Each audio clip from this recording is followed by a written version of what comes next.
Diolch yn ywyddio. Diolch yn y ti unwaith eto, Dduw, am gyfle arall i ddod i geisio dy wyneb ac i ddyrchafu enw ein harglwydd Iesu Grist. Ac ni'n gweddio, Dduw, y bydde di'n helpu ni yn y haddoliad, y bydde ni'n dyddoli mewn ysbryd a gwirionedd.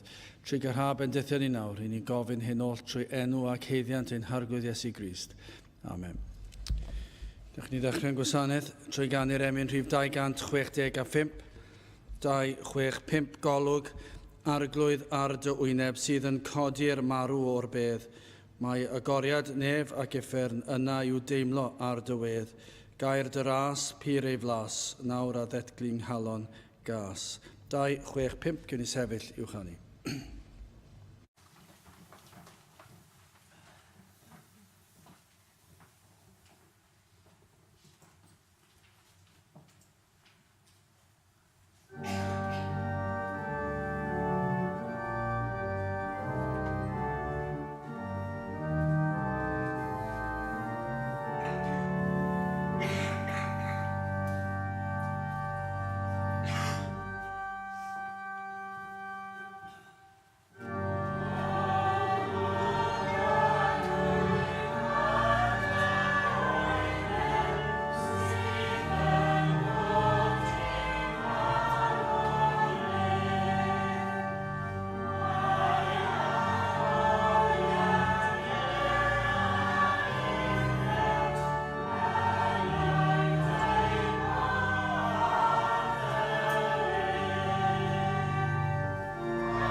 Croes yn gwasanaeth ar ôl yr oedfa fe fydd aliniaeth ysgam drws nesaf yn y neuadd.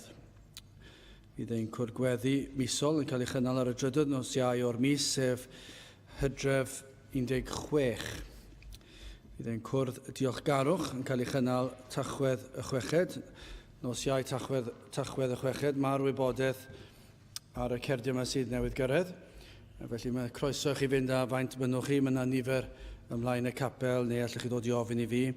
Felly ar y cerdyn yma fydd yr wybodaeth am ein cyfarfodydd rheolaeth, ond y rai ychwanegol fydd yr un mis Tachwedd pan fydd parchedig Dafydd Morris yn pregethu. Felly nos Iau Tachwedd Chweched, ac yna mis wedyn ni Rhagfyr Bedwerydd fydd yr noson o garolau ym hanner awr wedi 7 yma yn y capel. Felly mae'r holl wybodaeth fan hyn, felly croeso chi gymryd rheini ar ddiwedd yr oedfa. Yn oedfa nesaf pnawn Sul ym hanner awr wedi 3. Nawr wrth i ni gymryd y casgliad gen i ganu tra'r ein heistedd, emyn rhif 184, 184. Pwy yw hwn sy'n rhodio'r tonau? 184. Oh,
Fydd ddaw ein darlleniad o lyfr y Salmau.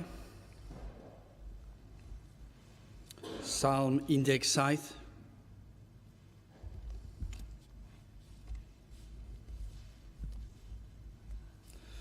Salm 17.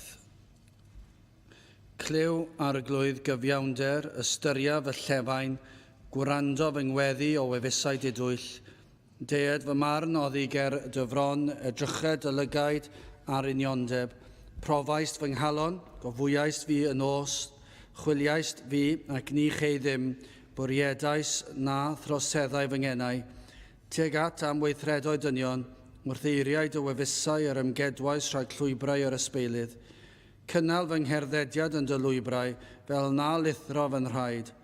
Mi a elwais arnat, canis gwrandewi arnaf fi o ddiw, gostwng dy glist ataf ac erglyw fy madrodd. Dangos dy ryfedd drigareddau o achubydd yr rhai ymddiriedant yn not, rhag y sawl a ymgyfodant yn erbyn dy ddeheulaw.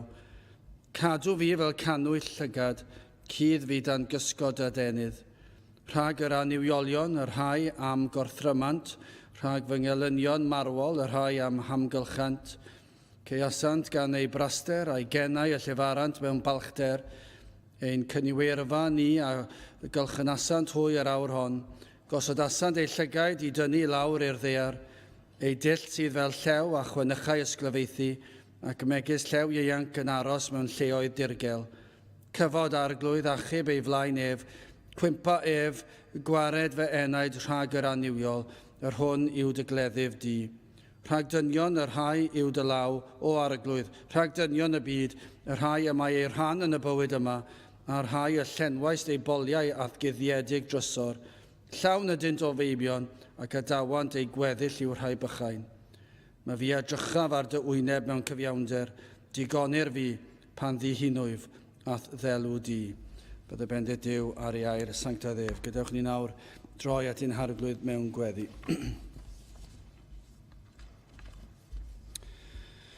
Diolch yn ei ti unwaith eto Dduw am gyfle arall i ddod yma i alw arna ti ac i ddod â'n mawl a'n deisyfiadau ac i ni yn diolch i'n bod yn gallu gwneud hyn trwy enw ac heiddiannau dy fab yr arglwydd Iesu Grist. Ac felly o Dduw i ni yn llawenhau am gyfle arall i ddod yma i geisio dy wyneb di, i geisio dy bresenoldeb di, i geisio yr un sydd wedi ein creu ni, yr un sydd wedi darparu ar ein cyfer ni, yr un sydd wedi yn rhagwyddoldeb, wedi trefnu ffordd iachawdwriaeth, ffordd y gall pechaduriau derbyn maddeiant pechodau.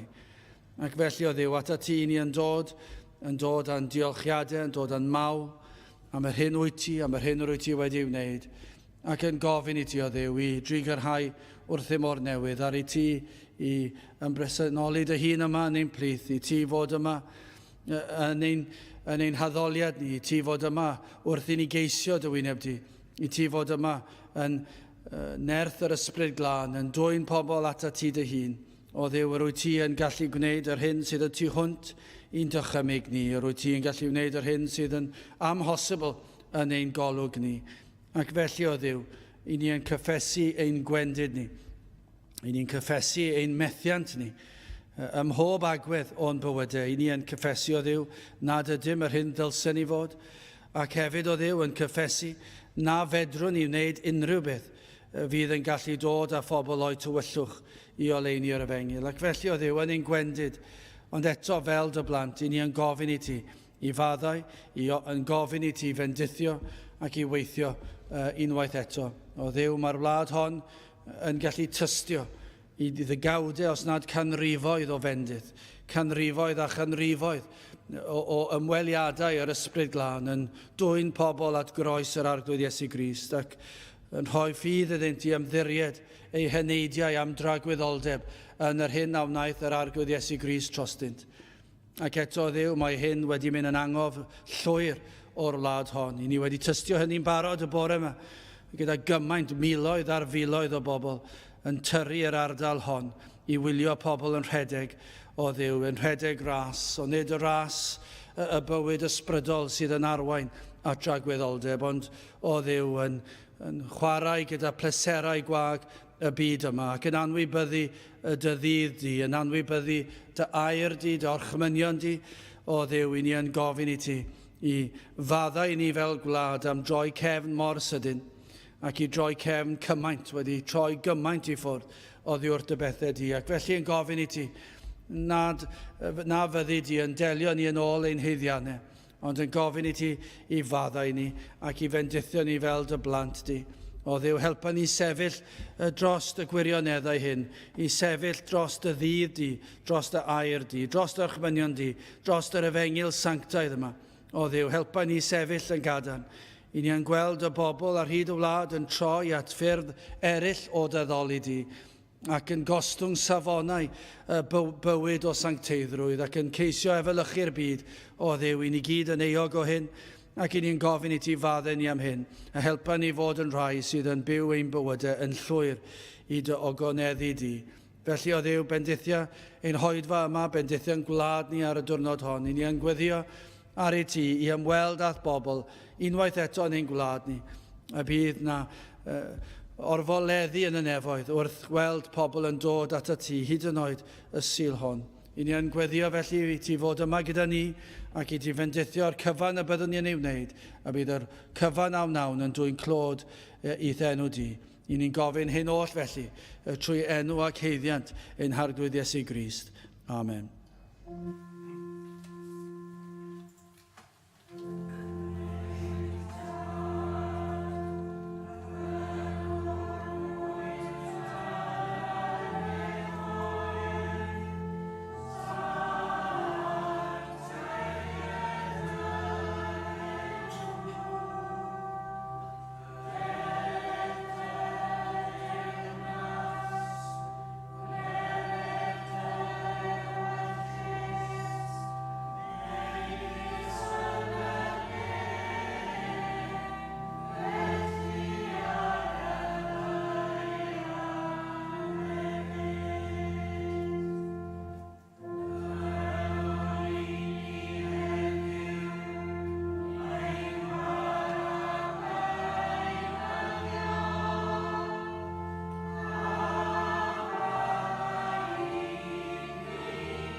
Gyda'ch ni ganu emyn rhif 480.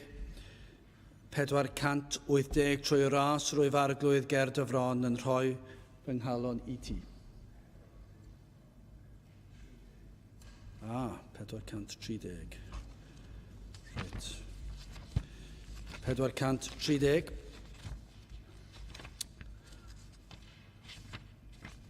Eheda, efengil dragwyddol a'r adain y wawr yn gyflym yn nerthol. 430 gen i sefyll i'w chanu.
Bydd am yn testyn o lyfr y Salmau, Salm 17, adnod 15. Salm 17, adnod 15. Mae fi a edrychaf ar dy wyneb mewn cyfiawnder, digonir fi pan ddihinwyf ath ddelw di. Nawr, gen i ddechrau trwy ofyn y cwestiwn a oes yna rhywun sydd yn ceisio yma yn ein plith ni y prynhawn yma. Yn ceisio iachawdwriaeth, sancteiddrwydd, diwioldeb. Falle byddwch chi ddim yn gwybod sut i ddisgrifio fe. Yn ceisio heddwch, yn ceisio atebion. Efallai fel yr hyn edrychon ni arni wythnos diwetha o'r wraig o Samaria, doedd hi ddim yn sylweddoli'r hyn oedd yn digwydd ar y cychwyn ag oedd. Ond, falle ar ddechrau'r sgwrs, i chi'n gweld yr oedd hi yn sicr yn anghennus ac yn anfodlon ei byd, ond nad oedd hi wedi sylwi hynny. Ac efallai bod yna rai felly ddim yn gallu dweud bod nhw'n ceisio iachawdwriaeth, ddim yn gallu dweud bod nhw'n ceisio bywyd tragwyddol, ond yn ceisio rhywbeth. Ddim yn gwybod eu cyflwr, eu heneidiau nhw, ddim wedi gweld eu pechod yn glir, ond maen nhw'n gwybod bod yna rhywbeth mwy ac yn gwybod bod yna rhywbeth o'i le ar eu bywydau nhw. Falle bod yna eraill wedi dod at y man lle chi'n gwybod yn sicr nad i chi'n iawn ac yn anfodlon ar y byd ac i chi'n ceisio rhywbeth gwell ac yn gwybod fod yr efengil yn cynnig hynny i chi. Ond efallai chi dal yn ansicr. I chi dal yn gwybod ble i droi. Falle bydde hwnna'n fwy perthnasol i rai sydd yma yn barod yn yr oedfa hon, yn yr adeilad. Chi sydd efallai yn gyfarwydd ar efengil ac efallai wedi dod i weld eich gwacter ac i weld nad ydych chi wir wedi deall erioed. Ond nid yw hwnna yn bosib. Ond nid yw yn bosib bod yna rai wedi bod yma ers degawdau dan yr un weinidogaeth, ond ddim wedi i weld ddim wedi ddeall Ac mae yna elfennau o fydolrwydd yn dal yn rheoli yn y bywyd. Ac efallai nad ydych chi wedi deall yr efengil. Falle bod yna rhyw broffes wedi digwydd, a dyna'r peryg pan mae rai yn dweud dwi'n credu, ac yn meddwl bod hwnna'n ddigon i ddweud dwi wedi credu ac felly mae hwnna'n ddigon da. Wel, yn sicr, dyw e ddim yn ddigon da os nad ydy'r credu hynny yn cynnwys o'r holl y mae'r efengil yn sôn amdano. Ac felly mae'n bosib i rai felly bod yna rhyw aniddigrwydd yn ei bywydau nhw, ond i chi ddim yn gwybod beth yw'r aniddigrwydd, achos chi'n meddwl chi wedi gwneud rhyw broffes, mae rhywun wedi dweud wrth chi ar ryw adeg bod hwnna'n ddigon da, eich bod chi nawr yn Gristion, ac efallai bod chi'n meddwl bod yr aniddigrwydd sydd gyda chi dim ond oherwydd bod ni'n byw mewn byd o bechod. Ac felly chi jyst yn derbyn fel pawb arall, mae yna broblemau mewn bywyd. Ond go iawn, efallai, yr hyn sydd yn wir ohonoch chi nad ydych chi erioed wedi dod i gredu yn y lle cyntaf. Wel, yn y byd, ond nid oes yna gymaint o bethau sy'n cael ei gynnig i chi, o atebion i fywydau, atebion i broblemau. Mae'r byd yn cynnig llawer o atebion ar eich rhan chi, ond yr hyn i chi siŵr o fod wedi ddarganfod erbyn hyn yw addewidion gwag yw'r cyfan. Ac mae'r salmydd fan hyn, fel llawer dros y blynyddoedd, yn drwm ei galon, ac gallech chi ddweud fod na batrwm yma i bawb, os ydych chi am wrandawiad gan eich creawdwr, be bynnag yw eich cyflwr chi. Os ych chi yn blentyn i Dduw ac wedi gwrthgilio efallai, neu yn blentyn i Dduw ac yn dymuno ceisio mwy, neu yn rhywun sydd yn gwybod bod yna rhywbeth o'i le, ac ych chi ddim yn gallu rhoi bys arno fe. Ych chi yn ceisio rhywbeth, chi ddim yn gwybod beth. Hyd yn oed os ych chi wedi gwneud proffes, ac chi'n gwybod bod yna rhywbeth o'i le, dyw pethau ddim cweit yn iawn yn eich bywyd chi. Wel, mae'r atebion i bob un o'r pethau yma mor aml i'w cael yn y salmau. Ac mae yna batrwm yma'n sicr i chi gan y salmydd. Os ych chi am wrandawiad gan eich creawdwr, ac falle allech chi fynd nôl I ofyn, ydych chi erioed wedi dymuno gwrandawiad gan eich creawdwr? Yna, rhaid I chi alw arno. Ond mae yna fwy na galw. Mae'r adnod gyntaf yma yn disgrifio I chi y math o alw mae yn ddisgwyliedig ohonoch chi. Os I chi'n honni fod yn Gristion, bys ni'n tybio dweud, wel yn sicr I ddweud, mi fyddwch chi wedi galw rhywbeth tebyg i'r salmydd yn yr adnod gyntaf. Os nad ydych chi, gai fentro dweud mae rhyw grefydd bach ffwrdd â hi sydd â chi. Falle bod chi'n neud rhyw broffes, ond gai fentro dweud mae proffes wag, siŵr o fod yw hi. Os nad ydych chi'n gwybod rhywbeth am yr adnod gyntaf yma, sylwch, cyfrwch sawl gwaith y mae'r salmydd yn galw ar yr arglwydd. Adnod 1. Cliw arglwydd gyfiawnder. Ystyria fy llefain. Gwrando fy ngweddi o wefusau didwyll. Mae'n dweud cliw, ystyria a gwrando. Tair gwaith y mae'r salmydd yn galw ar yr arglwydd I wrando. Hynny yw, mae geiriau eraill gellir dweud mae pledio ar ei ddiw y mae'r salmydd. Nawr, gai ofyn y cwestiwn I chi, a ydych chi erioed wedi galw felly? Ydych chi wedi cyrraedd y fan honno? Neu a yw eich galw chi bob nawr ac yn y man? A ydych chi dim ond yn galw, falle pan yna rhywbeth bach yn mynd o'i le ar eich bywyd chi, a chi mewn rhyw fath o alw bach cyfleus, rhyw weddi bach, falle bod yna rhyw newyddion chi'n bryderus amdano, beth ydych chi'n neud? Chi'n galw. Os ych chi braidd yn anfodlon a'ch amgylchiadau dyddiol chi ac ych chi ddim yn fodlon ildio I sofraniaeth Duw yn eich bywyd chi, beth ydych chi'n neud? Falle bod chi'n cwyno I ddechrau dag, wedyn falle'n sylweddoli nad cwyn dyle fod, a falle'n galw am help bach cloi. Ai, dyna math o alw ydych chi yn ei wneud yn eich bywyd. Os edrychwch chi nôl ar eich bywyd, chi sydd yn proffesu bod yn Gristion, a fedrwch chi ddweud eich bod yn gwybod yn gyntaf, tro cyntaf hynny pan o'ch chi'n ceisio, pan deithoch chi'n Gristion, a fuodd na rhywbeth tebyg I adnod 1. Ac wedyn, mae'n para trwy'ch bywyd chi, achos I chi, unwaith chi wedi galw fel unwaith, mi fydd na adegau trwy eich pererindod chi, lle fyddwch chi'n galw, achos dyma be mae'r salmydd yn ei wneud. Mae'n parhau I alw fel hyn, fel plentyn I Dduw.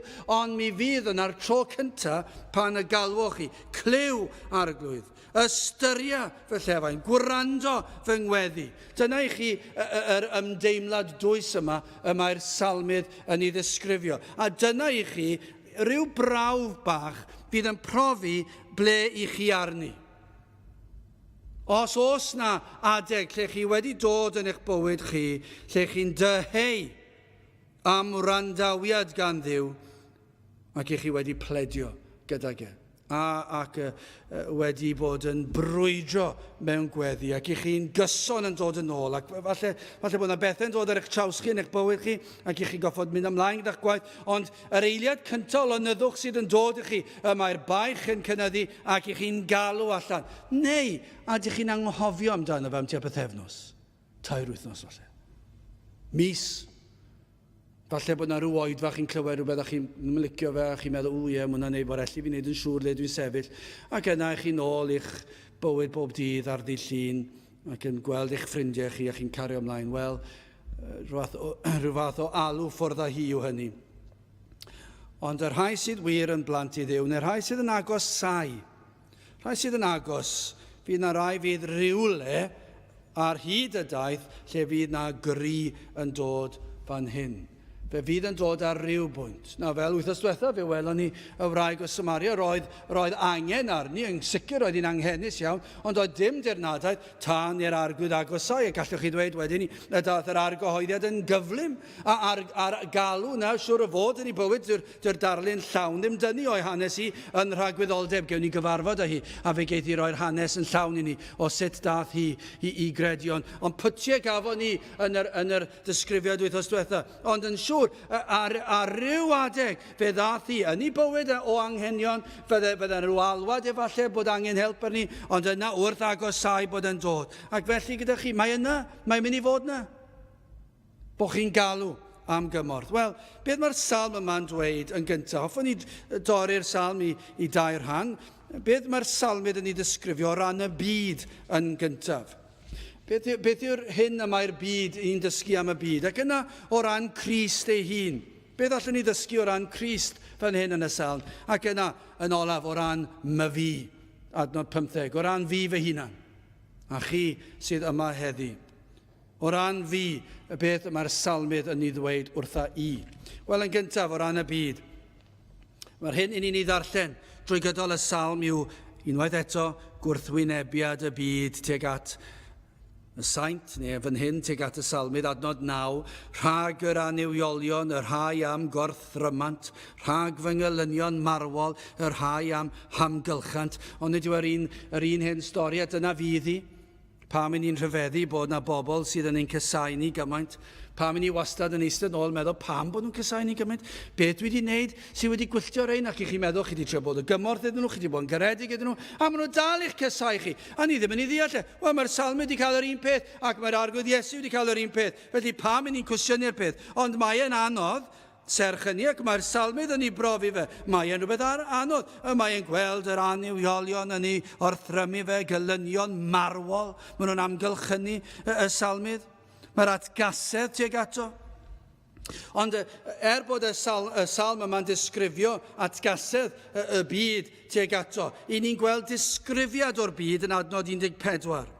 Rhag dynion, y rhai sy'n nawr yn ei wrthwynebu fe, a mae'n disgrifio nhw. Y rhai yw dy law o arglwydd, rhag dynion y byd. Y rhai y mae ei rhan yn y bywyd yma. A rhai y llenwaist ei boliau athgythiedig drysor, llawn ydynt o feibion ac adawant ei gweddill i'w rhai bychan. Dyna chi adnod sydd yn ddisgrifiad o'r byd. A yw e'n ddisgrifiad o'r rhai fan hyn? Byddwn ni'n tybio siwr o fod. Mae'n debygol iawn bod hwn yn ddisgrifiad o rai, gobeithio nid y mwyafrif, ond o rai yma, ond yn sicr y mwyafrif llethol tu fas. Dyna chi ddisgrifiad o'r byd. Darna o'r adnod, dynion y byd, rhag dynion y byd. Wel, ni wedi clywed hynny'n aml do. Fel petai enw eirda sydd yn cael ei roi i rywun. I chi'n clywed pobl yn eich gwaith chi, falle yn eich teulu chi, mae e'n un o'r byd, mae e'n ddyn o'r byd. A mae e bron iawn fel petai nhw wedi cyrraedd pan maen nhw'n dweud hynny. Mae yna rhywun o ddireidi ar ei gwynebau nhw pan maen nhw'n dweud, mae'n ddyn y byd. Ac mae fel petai nhw wedi cyrraedd. O mae'n ddisgrifiad trist. Pobl sydd dal yn y cyflwr, ganwyd twy. Dyna beth yw e go iawn. Ganwyd, ni'n gwybod pob un yn bechadur ac o gynlyniad i bechod adda. Ac mae pob un yn fyr o ogoniant Duw. Ac mae pob un yn dilyn ei lwybr ei hun. Ac ni'n gwybod o'r ysgrythyr ac ni'n gwybod o'r brofiad bod rhesymu y dyn wedi ei lygru. Ac dyma i chi beth yw bod yn un sydd o'r byd, ond nid fel yna mae'r byd yn edrych arni. I ni'n gwybod o'r ysgrythyr bod y dyn o'r byd yn syrthiedig, a mae wybodaeth wedi syrthio. A maen nhw'n deall rhai pethau, mae'r rhai'n deall lot o bethau. Ond i chi'n gweld, dydyn nhw ddim yn gallu gweld rhyfeddodau y wybodaeth sydd ganddyn nhw. Dydyn nhw ddim yn plygu mewn addoliad, mae'r wybodaeth yn mynd lan at ryw bwynt, ac yna maen nhw'n methu. Maen nhw'n edrych ar goeden, ac maen nhw'n gweld amser yma'r flwyddyn, y dail yn newid lliw bob tro amser yma'r flwyddyn, ac mae yna ryfeddod yn y prydferthwch y coed, a mae'r dail yn syrthio fel maen nhw fod i syrthio. Ac mae'n digwydd bob blwyddyn, ac mae mor bert i ddechrau, ac yna mae'n mynd i edrych yn ddiflas yn diwedd am rhai misoedd. A mae'n hyfryd nes bod y dail yn syrthio. Ond pan maen nhw'n dechrau newid lliw, ac mae'r byd yn edrych ar y coed, ac maen nhw'n rhyfeddu ato fe. Ac maen nhw'n meddwl, wel, dyna chi fang anferthol ddigwyddodd miliynau o flynyddoedd yn ôl. Diolch i ti fang anferthol. A dyna beth maen nhw'n meddwl, wel, onid yw yn gyd-digwyddiad rhyfeddol bod y coed mae'n colli dail bob blwyddyn, a dyw e byth yn peidio, ac maen nhw'n eistedd fyna, maen nhw'n rhyfeddu ar lefel academaidd, ond mae'r saint. Maen nhw'n gallu gweld rhyfeddodau'r goeden. Fe allai Cristion eistedd a gwylio'r goeden am oriau diri, a fydd rhyfeddodau'r gredigedd yn dod i'r Cristion, a fydd e'n meddwl am wyddoniaeth y y goeden. Fydd yn meddwl am brydferthwch y goeden. Fydd yn meddwl am hanes y goeden. Fydd yn meddwl am yr holl bethau. A beth mae'r goeden yn ei roed i ni. Ac fydd yn meddwl am beth mae'r goeden yn neud i natur. Ac i bob un, mae'r capel yma yn ddyledus iawn i goed. Ac i chi meddwl, wel, drychwch beth mae'r goeden yn neud. Ac mae'r Cristion yn eistedd lawr y rhyfeddu. Ond mae'r un sydd yn syrthiedig. Mae ei wybodaeth yn syrthiedig. Mae e dim ond yn mynd â fe drwy bwynt. Dyna ddiflas, rhyw lyfr, mae'n gweld rhyw wybodaeth, mae e'n rhyfeddu ar ryw lefel, ond mae Cristion weld yna chi wahaniaeth. Chydig wythnosau nôl, wnaethon ni edrych ar y rhai sydd yn synio pethau cnawdol y ddeiar. Dyna yw lefel y byd. Maen nhw fel anifeilied ar un lefel, falle'n fwy clyfar, mae'n ambell i beth, ond maen nhw'n byw, maen nhw'n bodoli fel anifeilied. Maen nhw am y pleserau, am yr eiliad. Dyna yw dyn y byd. Mae dyn y byd ar ryw lefel. A dyna fe, dydw i'm yn codi byth o hynny. Mae am ryw bleser yr eiliad. Mae'r dydd Gwener mor bwysig i'r byd yn diwe. Mae dydd Gwener yn ddiwrnod hyfryd i'r byd. Mae e'n gweithio, a falle y dydd Gwener, mae'r rhai yn dechrau arafu lawr ebyn 3 o'r gloch y prynhawn. Pam paratoi'r gyfer nos Wener. Pam nos Wener yw'r amser dwi wedi byw. Dyma pwrpas byw yw nos Wener. A beth yw pwrpas y byw? Dwi ddim yn gwybod. Mae dyn y byd yn llawn cynlluniau ar gyfer y dyfodol. Y dyfodol ar gyfer bodloni'r presennol a bodloni'r hunan. Dyna'r lefel y dyfodol. Dyw'r dyfodol y byd ddim yn dyfodol pell iawn. A mae'r dyfodol yma nhw'n cynllunio amdano dim ond mwyn sicrhau fod y presennol yn un hapus. Maen nhw'n rhoi gymaint o ymdrech, mae dyn y byd. Maen nhw'n rhoi lot o ymdrech mewn i'r pethau felly. Ond eto mor ddall ddim yn gweld nad ydynt yn bodloni. Maen nhw yn gwbl eiddo'r byd. Ac i dywysog y byd yma'r un drwg, dyn nhw'n mynd i weld e. Maen nhw'n gwasanaethu y byd yma, gwasanaethu'r un drwg, yn gaeth weision i'r un drwg, yn gaeth weision i bechod. Yr rhai yma'r byd yn dyrchafu hunan fel dynion y byd, fel petai nhw wedi cael y profiadau yma. Maen nhw wedi cael y profiadau yn eu hugeiniau, falle 30 nhw'n arbrofiau lot o bethau, ond wedyn tyfu lan a nawr cael swydd, a maen nhw wedi profi byd y gwaith, ac wedi cael yr arian, dyn y byd yw ac mae'n mynd allan ac gallu cael partio, mae'n gweithio'n galed hefyd, o ddydd Llun i dydd Gwener, ac mae'n ddyn sydd wedi cael y profiadau yma, ac maen nhw'n ei ddyrchafu pawb eisiau gwmni'r un yma achos mae'n mor llwyddiannus. Ddim yn gweld i bod nhw'n gaeth weision i bechod. Does dim dirnadaeth o'r byd a ddaw ganddyn nhw.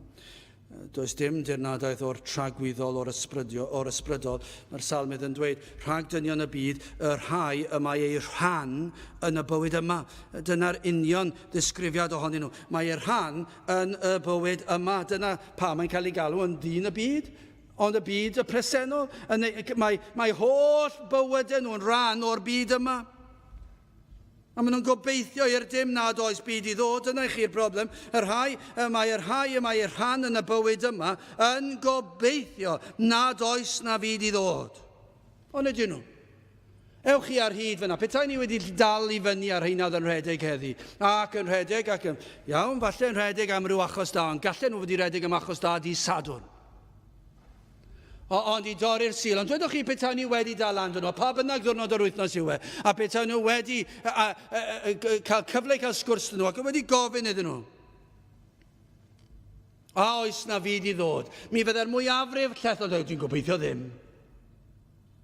Dwi'n gobeithio ddim. Os bod na fyd i ddod. Achos dwi'n newydd rhedeg ar y sil. Ond bydde dim lot o ots yno. Achos mae Duw yn ddiw cariad ond yw e. Ac os ydy Duw yn ddiw cariad, yna fydd e'n fodlon fy mod i'n rhedeg i achos da ar y sil ac yn torri ei ddydd. Ac felly dyna fel maen nhw'n byw. Maen nhw'n gobeithio nad oes na fyd i ddod, ond os na fyd i ddod, maen nhw'n gobeithio bod yr hyn maen nhw wedi cael yn eu pennau nhw, bod Duw yn ddiw cariad, ac felly fydd popeth yn iawn. A maen nhw'n gobeithio bod y Duw yma wedi peidio sylwi ar ei bywydau o hunanoldeb. Ac wedi gobeithio bod y Duw yma sydd yn y nefoedd wedi peidio sylwi ar eu chwantau nhw ac ar eu difaterwch o'r tragwyddol a bod nhw wedi treulio holl fywydau hyd yn hyn, wedi anwybyddu tragwyddoldeb, wedi anwybyddu bod na Dduw, wedi anwybyddu ar hyn mae'r Duw yna wedi ddweud yn ei air. A maen nhw'n gobeithio i'r dim y bydd y Duw yma heb sylwi ei bod nhw wedi anwybyddu ei gyfraithau a'i fab yr arglwydd Iesu Grist. Bydd yr rheini yn gobeithio na fydd Duw wedi sylwi hwnna gyd. Bod nhw wedi byw i'r eiliad ac iddyn nhw eu hunan. Dwi'n ddyn y byd. Dwi wedi cael profiadau, dwi wedi teithio'r byd, dwi wedi mynd i'r wlad yma, dwi wedi mynd i'r wlad yma, dwi wedi profi'r diodydd sydd gan y byd yma i gynnig, dwi wedi profi'r chwantau sydd gan y byd yma i gynnig, dwi wedi profi'r diwylliant, dwi wedi profi'r crefyddau, dwi wedi profi popeth, dwi'n profi crefydd ein gwlad ni, a dwi'n ddyn y byd, edrychwch arna i, dwi'n berson a gallwch chi ddod i ofyn cyngor achos dwi wedi cael profiadau. Ond maen nhw'n gobeithio i'r dim na fydd Duw wedi sylwi ar eu pechod nhw. Falle bod yr hen i sylwi ar eich pechod chi, ar eich anwybodaeth o'i air. Dyna chi rhai, mae eu rhan yn y bywyd yma. Mae'n rhoi holl fywydau nhw i sicrhau pleser a bodlonrwydd ar y ddaear yma. Dyn nhw'n mynd i meddwl cam ymhellach. Y rhai yma'n gorfod ymdrechu mwynhau. Mae rhaid iddyn nhw, chi gallu deall ar un lefel yn dydych chi. Maen nhw'n gorfod trio i gorau fwynhau a cael mwy a mwy o'r byd gan mai dim ond pa bynnag mor hir maent ar y ddaear gallan nhw fwynhau. Dyna'r broblem. Mae'r bobl yma'n gorfod wneud rhywbeth i llenwi'r bywyd di-bwrpas yma. Ac felly maen nhw'n mynd o bleser i bleser. Ac maen nhw'n mynd o ryw weithgaredd i ryw weithgaredd. A mae rhaid iddyn nhw, achos does dim byd arall yn nhw. Mae bywyd nhw yn ôl y ddaear yma, yn ôl amser, mae ei rhan yn y bywyd yma. Dyna pam mae rhaid iddyn nhw. A dyna pam i chi'n gweld trwy'r amser, i chi'n gweld y byd yn ymdrechu mor galed i fodloni ei bywyd yn nhw. Na pam i ni'n ffeindio fe mor anodd i gael unrhyw un ddod i'r cwrdd. Pam i ni dal fel hyn yn ein gwlad ni? Achos mae pobl yn byw ar gyfer eu bywydau ar y ddaear nawr, ar gyfer amser.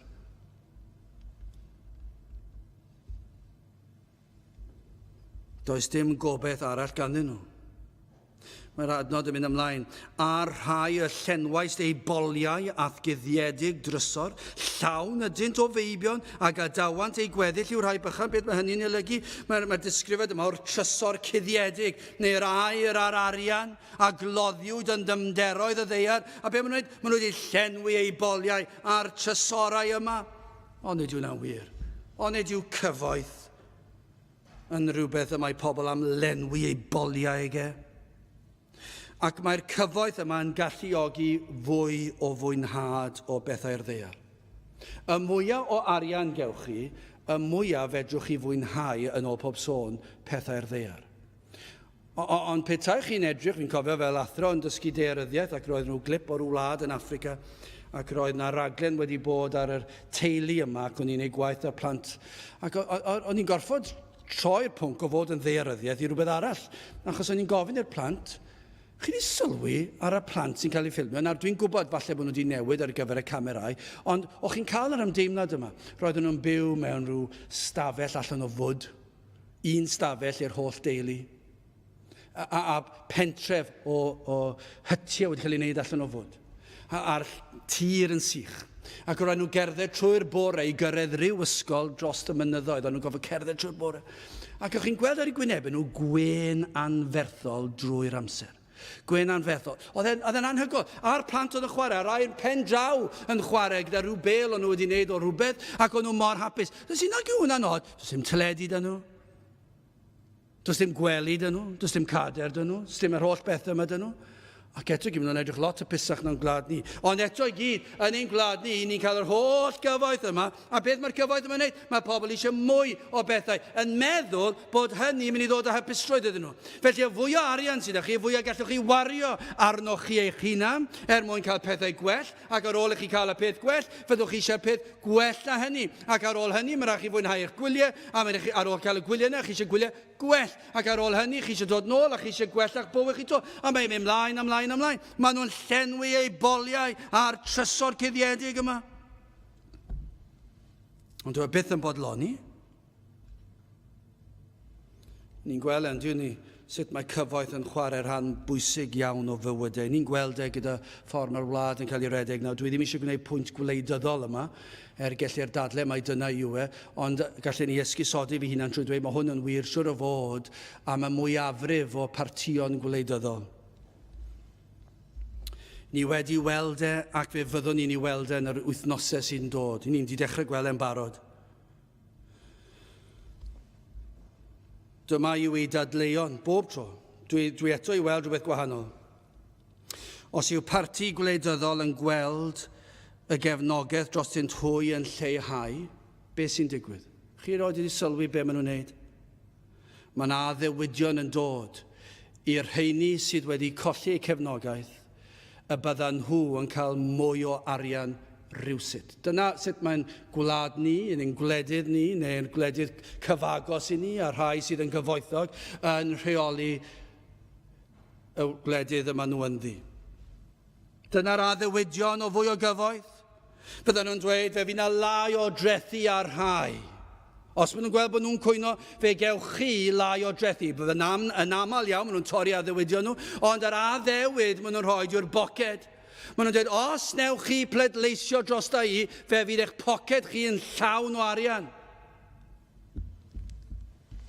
Os maen nhw'n gweld bod yr henoed yn dechrau pryderu, maen nhw'n dweud, fe fyddwch chi heb, os maen nhw eisiau mosod ar y parti sydd yn ei herbyn nhw, maen nhw'n dweud, fe fydden nhw'n rhoi llai o bensiwn i chi, ond fe roddwn ni fwy o bensiwn i chi, ac yna maen nhw wedi ennill yr henoed, achos beth sy'n bwysig i'r henoed? Eu pocedi nhw, eu pensiynau nhw.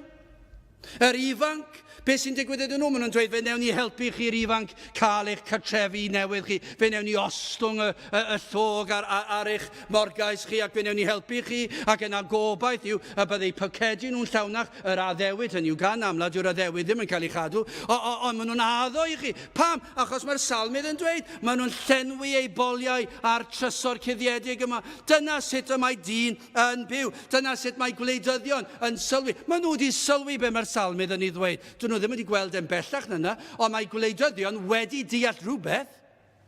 Fe allech chi dwyllo unrhyw un trwy addo mwy o arian iddyn nhw. Yn anaml iawn gewch chi rhywun yn dweud, dyma beth dwi'n credu, ond yn anffodus fyddwch chi yn llai o arian yn eich poced chi, ond fydd yn well i chi yn y pen draw.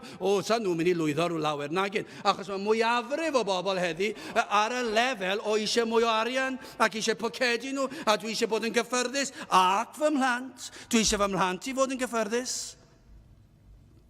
Mae'r salmydd yn disgrifio ein gwlad ni i'r dim.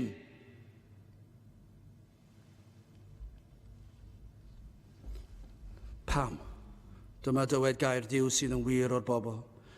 A rhai y llenwais eu boliau ath guddiedig drysor, llawn ydynt o feibion, ac a dawant eu gweddill yw rhai bychain. Rwy'n beth? Mae pobl am fwy iddyn nhw hunan ac yw plant. Ond nid yw hwnna'n wir. Ond nid yw plant gan amla nawr yn rheoli. A mae yna rhywbeth sydd yn wir am hwn, falle fwy yn ein hoes ni nag unrhyw oes o'r blaen.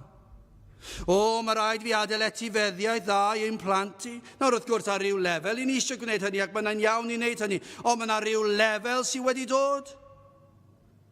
Bod yna ryw byw i fi fy hunan a fy mhlant, ac yn aml iawn, mwyn i'r plant cael fwy pam, mwyn dod â mwy o clod i fi, edrychwch ar fy mhlant. Mae pobl yn gweithio'n galed, pam? Mwyn sicrhau mwy o arian i fwynhau'r pleserau, ac i fy mhlant i fwynhau pleserau. Dwi eisiau cael mwy o arian mwyn i fy mhlant i cael gwersi pêl-droed, gwersi rygbi, gwersi dawns, gwersi hyn, gwersi llall, mwyn iddyn nhw fod yn well na plant o plant drws nesaf. Mwyn i fi gallu dweud, edrychwch be mae mhlant i wedi wneud. Maen nhw wedi llwyddo. Maen nhw'n gallu wneud hwn yn dda.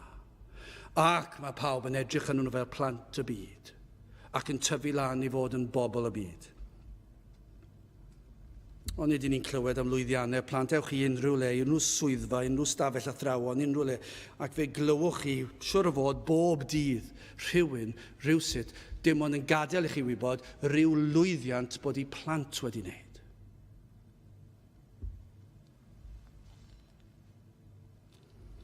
Yr holl bethau yma yn bleserau'r byd, yn dymhoro, dros dro. Ond dyma be mae'r salmyd yn ei ddisgrifio. Rhai sydd yn gwrthwynebu'r diwiol, ond y rhai oedd yn gwrthwynebu fe, ac mae'n ei gweld nhw am yr hyn yw nhw.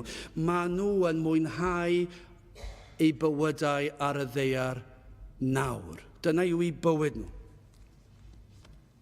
Maen nhw'n fodlon i ryw bwynt ar eu bywydau. Wel, beth o ran Crist? Ni wedi gweld o ran y byd. Mae'r salm yma'n llawn cysur i'r saint. Mae'r salmydd yn dechrau salm trwy alw, ac mae dan bwysau'r byd am osodiadau'r un drwy gelyniaeth y byd, ond hefyd siwr o fod, bydde fe'n gallu dweud, roedd y dan bwysau i bechod ei hun. Yr holl bethau yma, ac mae'n galw ar ei Dduw, ond ni'n gweld bod Duw yn clywed. Dyna beth sy'n rhyfeddol yn y salm yma. Mae Duw yn clywed, mae'n gwrando, ac mae'n ateb yr rhai sydd yn ei geisio. Gai fynd cyn mynd ymhellach, rhyw gysur falle i rywun, Philippiaid 1:6, gan fod yn hyderus yn hyn, y bydd yr hwn a ddechreuodd yn o'ch waith da ei orffen hyd ddydd Iesu Grist. Os yw Duw trwy'r Ysbryd Glân wedi cychwyn gwaith ynoch chi, yna mae yna hyder gan ni, mae Duw yn llwyddo ym mhob peth y mae yn i'w wneud, ac y mae'n cwblhau hyn, achos mae'r ymdeimlad yna yn y salm hon.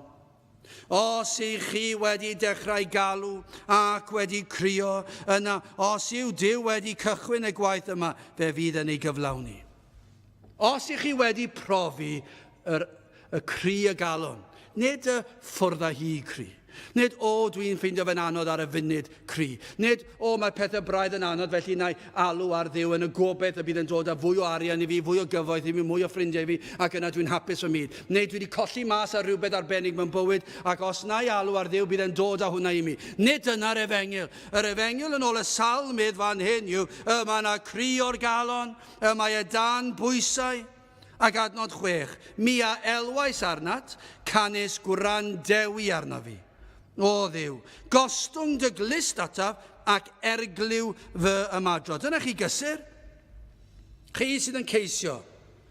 Mae'r salmydd yn dweud ei fod yn gwrando ar eich cri. Dyna beth mae salmydd yn ei ddweud, a bydd yna miliynau o bobl wedi profi'r un peth dros y canrifoedd. Mae e'n gwrando ar ein cri. O gymharu'r byd, pan mae pethau mynd o chwith, pan mae trysorau yn diflannu, ni fydd y glist yna mor gyflym. Ond o ran Crist, mae e'n gwrando. Mae Duw yn gwrando ac yn ateb. Mae yna fwy o gysur yn adnod 7. Dangos dy ryfedd drigareddau o achubydd yr rhai amddiriedant yn not, rhag y sawl am gyfodant yn erbyn dy ddeheulaw. Ond nid yw trigareddau ein harglwydd ni yn ryfedd. Dyna beth mae'n dweud, dangos dy ryfedd trigareddau. Beth yw e? Maen nhw'n rhyfeddol. Chi sydd wedi ei wrthod. Dyma chi trigaredd yr arglwydd tuag ato chi. Dim syndod bod y salmydd yn dweud, achos oedd e'n nabod ei hun. Roedd y salmydd yn gwybod sut un oedd e. Roedd e'n gwybod beth oedd ei feddyliau fe fel. Oedd e'n gwybod beth oedd ei ddymuniadau fe fel. Oedd e'n gwybod pa mor hwydd oedd e'n gallu crwydro. Felly dim syndod bod yn dweud dangos dy ryfedd drigareddau. Beth amdano chi? Chi sydd wedi ei wrthod. Chi sydd wedi dilyn llwybr y byd. Chi sydd yma heddi, sydd wedi clywed yr efengil dros y blynyddoedd ac yn gwybod am ffordd iachawdwriaeth, ac eto gyd, bydde neb yn gwybod eich bod chi'n rhywun sy'n dod i gapel fel hon yn yr ysgol. Siwr o fod. Falle yn yr ysgol bydden nhw'n rhyfeddu peth nhw'n clywed eich bod chi'n person sy'n mynd i gapel. Falle, sa'n gwybod?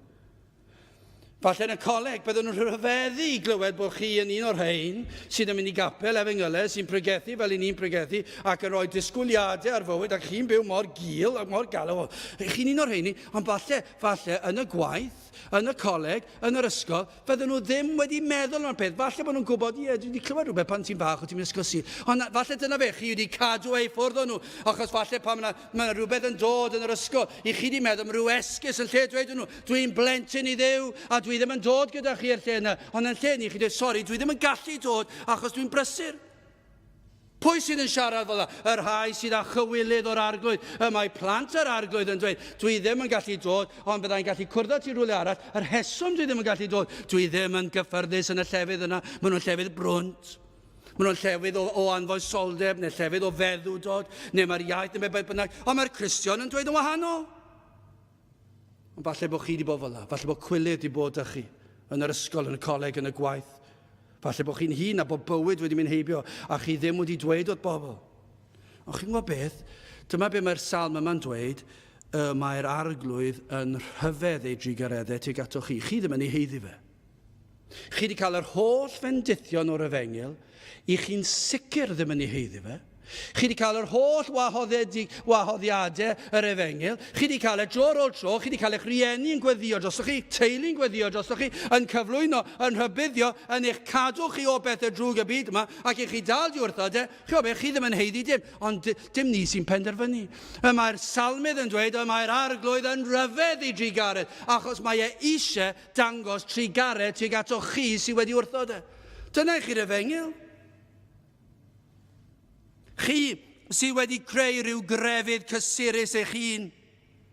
Chi sydd wedi bod yn gapelwr neu'n gapelwraig ac wedi dod i'r capel trwy'ch bywyd chi. Ond eto i gyd ydych chi ddim wedi ymddiried yng Nghrist. Chi'n gwybod beth?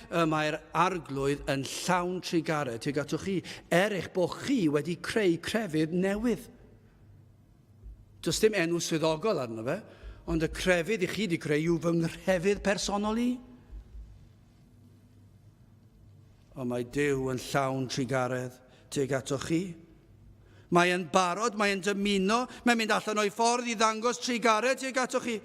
Pam nad oeddech chi yn ei geisio fe, fe ddath e ato chi fel o wraig o Samaria, fe ddath e ati. Ac mae trwy'r ysbryd glân, mae e'n argyhoeddi. Mae e'n dod ac yn agor eich llygad i weld eich angen, i weld eich pechod chi. Pan o'ch chi ddim yn ei geisio fe, mae e wedi dod, mae e wedi dangos i chi, tywyllwch y pechod i chi ynddi ar angrydiniaeth. Dyna chi drigared, doedd dim rhaid iddo fe wneud hynny, doedd chi ddim yn ei heiddi fe, i chi wedi cael sawl cyfle. Pam i fod wedi rhoi cyfle arall i chi? Chwa pam? Achos mae ei drigared yn rhyfedd. Dwi ddim yn ei ddeall, chi ddim yn ei ddeall. Ond mae e mor rhyfeddol, mae e hyd yn oed yn fodlon maddau y rhai sydd wedi troi cefn arno fe. Mae ei drigaredd yn rhyfeddol rhan i ffyddlondeb. Os yw Duw yn addo, mae e'n cadw at ei air. Os dewch chi hyd i addewid yng ngair Duw, cofiwch chi hyn, mae e'n ffyddlon i'w air. Dyna pa mor rhyfeddol yw e. Mae e'n rhyfeddol gan ei fod yn ddigyfnewid. Does dim eithriadau. Nid yw yn edrych ar eich bywyd chi ac yn meddwl fel hyn. Wel, dwi ddim am gadw at fy ngair yn eich achos i chi wedi, wel, o'ch chi ddim wedi gwrando o gwbl. Gafoch chi sawl cyfle. Gafoch chi'r pregethwyr mwyaf ffyddlon yr oes yma yn dod yma. Gafoch chi nhw'n dod. Fe glywoch chi Malcolm Watts yn pregethu chi. Fe glywoch chi Peter Masters, fe glywoch chi David Morris, fe glywoch chi Neil Pfeiffer. Fe glywoch chi'r dynion yma, fe gafoch chi'r rhai sydd fwyaf clir ar y Efengyl ac fe nethoch chi anwybyddu'r peth. Chi'n gwybod beth? Mae e'n ddigyfnewid, mae e'n dweud i'r sawl a ddaw ataf i nesbwrio fe falle'n byth. Felly mae e'n cadw at ei air. Os yw wedi addo maddau i'r rhai sydd yn edifar ac yn credu, mae e'n maddau i chi. Adnosau dangos dy ryfedd drigareddau o achubydd yr rhai amddiriedant. Mae e'n Dduw sydd yn achub. Danfonodd y tad ei fab, yr arglwydd Iesu Grist i achub pechaduriaid. Fe anfonodd yr Iesu i fyw bywyd perffaith yn ein lle ni. A dyna wnaeth Iesu Grist, fe nath e fyw bywyd perffaith. Anfonodd yr Iesu i farw ar y groes fel cosb am ein pechodau yn ein lle ni. A dyna wnaeth e buodd Iesu Grist farw ar y groes yn ifydd, fel oen i'r lladdfa. yn cymeryd ein cosb ni arno e fe hun. Fe welir elfen arall o ryfed i gyrraedd arglwydd. Ef sydd yn rhoi ffydd i ymddiried yno, mae'n rhoi ffydd achubol i chi. Dyna chi ryfed i gyrraedd, mae'n rhoi cyfan sydd i angen adnod 8. Cadw fi fel canwyll llygad. Cudd fi dan gysgod a denydd. Dyna chi o ran Crist, be mae'r salmydd yn dweud. Fe edrychai Iesu Grist ar ei bobl fel rhai gwerthfawr. Canwyll llygad. Chi'n gwybod beth yw canwyll y llygad? Y darn canol yna yn y llygad. Darn pwysica'r llygad. Dyma fe reit fan hyn. Ond nid yw'r llygad yn werthfawr i ni o ran yr hyn mae'n gallu ei wneud, i ni'n gallu gweld a dirnad pethau. Ond hefyd, i ni'n gwybod bod e'n rhan pwysig iawn, mae e'n rhan sydd yn sensitif iawn, ond yw e? Yn y modd i ni'n amddiffyn y lygad. Mwy nag unrhyw ran arall o'r corff, allai ddweud, na'n sicr i chi, petai fy mis i mewn peryg neu fy llygad, dwi'n mynd i amddiffyn fy llygad i gyntaf. Petai pel yn dod yn hedfan tuag at fy llygad, sdim ots gen i am fy llaw, dwi'n dod o fy llaw i fyny ac dwi'n amddiffyn fy llygad, achos dim ots os nid y bel frifo fy llaw i, fy sortio yna mas to, ond os nid y niweidio fy llygad, mae'r boen yn anioddefol ac mae pwysigrwydd y lygad yn anfodol o bwysig i mi. Pa mae gronyn o ddwst yn mynd i'r llygad, mae'r dwylo mynd i amddiffyn y llygad, mae'r ffordd y mae Duw wedi cynllunio'r benglog, i chi roed i meddwl am hyn. Yr esgyrn yn dod allan, ac yna mynd mewn ac yn dod allan, yn y ffordd mae fel rhyw bryniau yn amddiffyn y llygad o bethau o gwmpas sy'n gallu niweidio llygad. Mae'r ffordd mae Duw wedi creu y lygad yn anhygoel. Ac i'r salmydd i ddisgrifio ni yng ngolwg yr arglwydd fel canwyll llygad, dyna chi pa mor werthfawr ydyn ni. Dyna sut mae Crist yn gofalu am ei bobl. Bu farw trostynt. Mae'n eiriol trostynt nawr. Maent yn werthfawr iddo. Mae'n ein cadw o dan ei adenydd. Mae'n cysgodi ni o bob perygl. Ac yn sicr i chi fe fydd o dan adenydd yn ein cysgodi ni o ddigofaint y tad. Nid oes gan hynny yn nawr ddim damnedigaeth i'r rhai sydd yng Nghrist Iesu, y rhai sydd yn hodio nid yn ôl y cnawd, eithyr yn ôl yr ysbryd.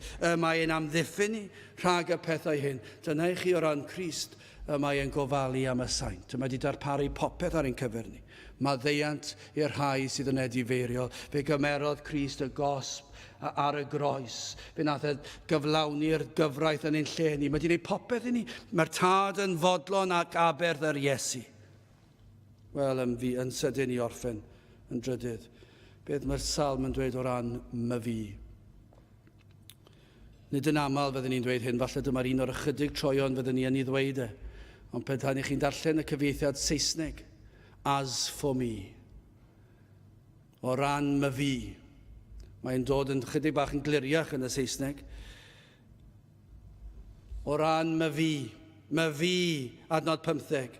A edrychaf ar dy wyneb mewn cyfiawnder. Digonir fi pan ddihinwf a athelw di. Chi'n modd wedi gweld beth sydd yn wir o ran y byd. Daw ei pleser hwy i ben. Dyna be mae'r salm yn dweud. Mae yna bleser i'r byd. Ond mae'n dod i ben achos o ran amser yw e. Nawr y presennol ar y ddeiar. Ond mae yna ddiwrnod mwyn mynd i ddod i ben. I'r rhai mae'n dod i ben cyn i 20 nhw, cyn i 30 nhw. Mae'r rhai yn i 40. Mae'r pleser yn dod i ben. Dyna fe. Mae'r amser drosodd. 50, 60. Wel, os ych chi'n cael mynd tan bod chi'n 90, 100, 110. Dyna fe. Mae'n dod i ben. Mae pleser nhw drosodd. A mae'r salmydd yn gwybod hynny. A dwi ddim eisiau'r pleser na ta beth. Mae wedi gweld yr hyn mae Iesu Grist wedi wneud ar ein rhannu. Dyna be mae salmydd yn wedi weld. Mae wedi gweld my fi a edrychaf ar dy wyneb mewn cyfiawnder.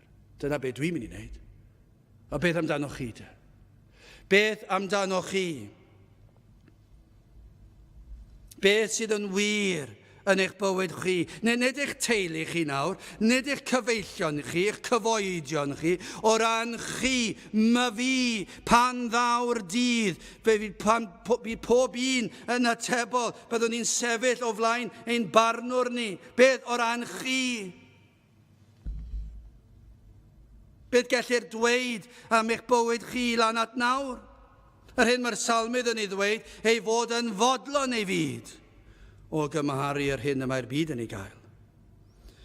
ei holl bleserau, ei holl llwyddiannau. Maen nhw'n ymddangos fel bod popeth ganddyn nhw, ond mae e'n gwybod mae ar y ddeiar yma yn unig yw am ba bynnag mor hir fydd honno, ac mae'n amser byr iawn. Ac mae dros dro i'r pleserau. Ond hefyd mae'n gwybod mae'r pleserau yma'n arwain at distryw. Ond mae gan y salmydd fwy o achos i fod yn fodlon.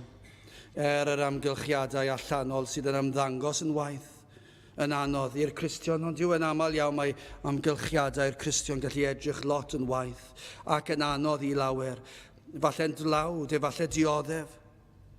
Beth bynnag, pa bynnag mor wael fydd amgylchiadau'r Cristion.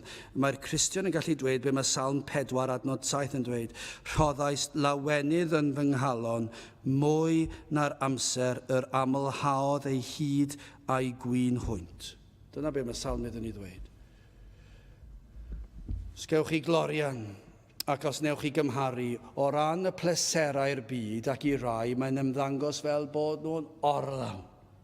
Llwyddiannau a'i plant a'r enw da. Mae mhlant i wedi cynrychioli'r sir ac wedi cynrychioli'r wlad, ac maen nhw wedi cael yr holl raddau, ac maen nhw wedi cael y swyddi da yma, maen nhw lan fyna, ac dwi'n gyrru car cra, ac maen nhw'n llwyddiannus, ac dwi'n enwog, a mae pawb yn gwybod pwy ydw i yn y byd Cymreig, mae pawb yn nabod fi, pawb yn gwybod pa mor dda, pa mor dyn o'r byd ydw i, ac maen nhw'n ymddangos fel bod nhw'n hapus i byd.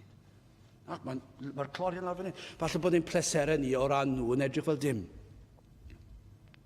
Be mae Salmydd yn dweud, rhoddais lawenydd yn fy nghalon, mwy na'r amser yr amlhaodd ei hyd a'i gwyn hwnt. Mwy na pan maen nhw wedi cael popeth ar y dde, achos dros dro yw a dyw ddim yn ei bodloni nhw, dyw ddim yn torri'r syched, a mae'r syched yn gweithygu, ac fe fydd anfodlonrwydd ar wely angau y rhai hynny. Os fyddant byw tan bod nhw'n 80, 90 neu 110 hyd yn oed, bydden nhw'n gorwedd yna, beth nhw'n gallu siarad, mi fydden nhw'n dweud, di bwrpas yw'r cyfan.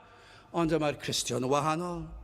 Mae'r Cristion yn dweud, digonir fi, pam gan i fod yng Nghrist, mae fi a edrychaf ar dy wyneb mewn cyfiawnder.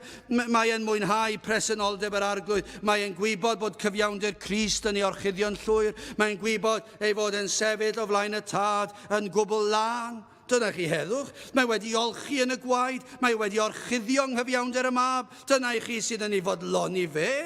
Ac wrth ddeffro, ac wrth weithio, ac wrth gysgu yn y nos, ei fod yn gwybod, ei fod yn gweld cyfiawnder y mab. Dyna yw ei unig obaith yr arglwydd Iesu Grist. Dyna sydd yn rhoi pwrpas i fywyd i'r Cristion. Dyna sydd yn ei ddigoni fe pan nad oes pleserau'r byd yn dod ar ei drawsau yn ôl y byd. Mae'n gwybod bod Iesu Grist wedi ei faddau fe ac wedi ei olchi fe'n lan. Ac ryw ddydd fe caiff ei weld wyneb yn wyneb. Dyna be mae Salm yn dweud ar fore'r atgyfodiad, pan ddihinwyf, pan ddaw yr atgyfodiad. Pan gadewir byd o amser a dechreu'r tragwyddoldeb, y cawn ni weld fel y mae, cawn gyrff perffaith, cawn wared ar y llygredd o bechod a'r byd, ac fe ddaw dydd pan bydd brwydro erbyn Satan a'r cnawd yn dod i ben. Chymod, yn 1:41 adnod 8, yr hwn na sgwelsoch yr ydych yn ei garu, yn yr hwn hefod yr awron yn ei weled, ond yn credu, yr ydych yn mawr lawenhau, a llawenydd anrheithadwy a gogyneddus, heb ei weld hyd yn oed, heb ei weld gyda'r anhawsterau ar y ddeiar, i ni yn mawr llawenhau. Dychmygwch be fydd fel pan byddwn ni'n ei weld Os i ni mor llawen nawr, beth fydd fel ar fore'r atgyfodiad pan cawn ni weld. Sawl un sydd yn ymddiried yng Nghrist, sydd yn pwyso'r ei gyfiawnder ef yn unig, maent yn fodlon nawr, ac i ni'n gweld mwy o ryfeddodau yn y coed na'r byd. I ni'n gweld mwy o brydferthwch ar lan y môr na'r byd. I ni'n cael fwy o hwyl yn nofio yn y môr na'r byd. I ni'n cael mwy o hwyl yn mynd ar wyliau na'r byd. Pam? Achos i ni'n gweld rhyfeddodau'r greadigaeth, ac i ni'n gweld rhagluniaethau Duw. Ond i ni'n fodlon a llai o bethau na'r byd. Mae'n rhyfedd. Mae popeth ganddo ni, heddwch, pwrpas i fywyd a llawenydd iachawdwriaeth.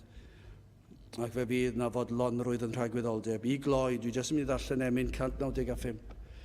Ydych chi'n gallu tystio hwn? Welen sefyll rhwng y myrtwydd wrthrych teilwng o ymholl fryd. Mai o ran y rwy'n adnabod ei fod i'w chlaw gwrthrychau'r byd, henffych fore y caf ei weled fel y mae. Dyna be mae'r salmud yn ei ddweud. Fydd ei hunaf ar fore'r atgyfodiad a caf ei weld a caf y ffurfio fel yr Iesu ei hun. Dyna pam mae e lot fwy bodlon ar byd. Rhosyn Saron yw ei enw, gwyn a gwridog, teg o bryd, ar ddeng mil y mae'n rhagori o wrthrychau penna'r byd. Ffrind pechadur, dyma'r llywydd ar y môr. Ydych chi'n gallu tystio i hynny? Beth sydd i mi mwy awnelwyf ag ei lunod gwael y llawr? Tystio'r wyf nad yw ei cwmni i'w gystadlu am Iesu mawr, o am aros yn ei gariad ddyddiau foes. Mae'r emynydd fan hyn yn disgrifio'r union beth mae'r salmud yn ei ddisgrifio. Mae ei bodlonrwydd ef yn yr arglwydd Iesu Grist, ac fe ddaw dydd pan caf ei weled fel y mae. Dyna beth sy'n rhoi llawenydd a sicrwydd i'r Cristion. Wel, ydych chi wedi dod at Grist eto? Neu ydych chi fel yr rhai sydd yn bobl y byd, yn bobl yr amser, y presennol, yn byw i'r ddaear? Ydych chi'n rhai hynny, neu ydych chi gallu codi i'ch ben hynny? Eich bod chi wedi dod at Grist, a'i fod yn gofalu amdanoch fel canwyll llygad, yn cysgodi fel adenydd drostoch chi, ei fod yn cymryd chi fel un o'i eiddo. Ydych chi wedi dod at Grist? Wel, os dewch chi ato fe, mae e'n ffyddlon i wair. Mae fi a drychaf ar dy wyneb mewn cyfiawnder. Digonir fi pan ddihunwyf a ddelw di. Gadewch i ni weddio. O Dduw, i ni yn diolch i ti am dy air ac am ffordd iachawdwriaeth, ac i ni yn gweddio, Dduw, y bydd diwrnod yn dod, y bydd nifer yn troi o pleserau gwag y byd yma, ac yn troi at yr arglwydd Iesu Grist, ac y byddant yn pwyso'n llwyr arno ef am bopeth, am bwrpas, am lawenydd, am heddwch, am sicrwydd bywyd tragwyddol, am faddeiant, am olchiad yn y gwaed. O Dduw, tywys nifer ata ti dy hun heddiw. I ni'n gofyn hyn o trwy enw ac heiddiant i'n harglwydd Iesu Grist. Amen. Dewch i ni orffen ein gwasanaeth trwy ganu'r emyn rhif 621. 621 fenaid gwan, sefydlad olwg ar yr Iesu'n unig nod. 621 gen i sefyll i'w chanu.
A nawr bydde di rasu'n harglwydd Iesu Grist a chariad Duw a chymdeithas yr ysbryd glân fod gyda chwi oll hyd byth.